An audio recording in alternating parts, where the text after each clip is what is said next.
السلام عليكم ورحمة الله وبركاته. وسلام على سيدنا محمد وعلى أبطال الخلق. النهارده جايلكم فيديو جديد. بصوا يا جماعة، هحكي لكم قصة. كان يا مكان في زي من الأسماء، كان في بنت اسمها سلمى. كانت مامتها دايما بتقول لها البسي اللبس الأحمر ده يا حبيبتي، وخدي السلة دي فيها حاجات حلوة مفيدة لجدتك عشان هي مريضة. ماشي، فلبست لبس الأحمر اللي بتروح فيه كل يوم. فقابلت ذئب، هو كان عايز ياكل اللي في السلة طبعا.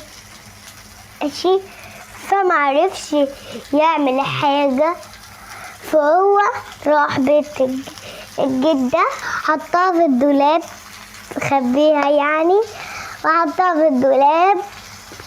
وطبعا لبس لبس جديد خالص واستغطى زي جدتها بالظبط. فهي خبطت على الباب، فهي لقيت الباب مفتوح فاتخضت.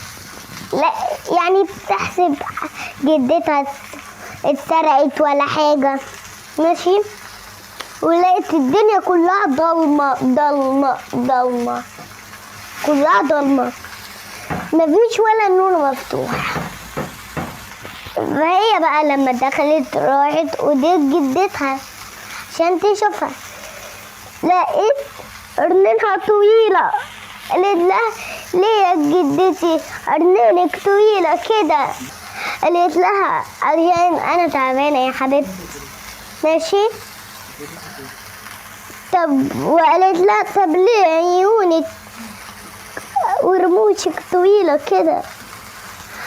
عشان اعرف اشوفك. وقالت لها كمان طب ليه سنانك طويلة كده؟ قالت لها عشان اعرف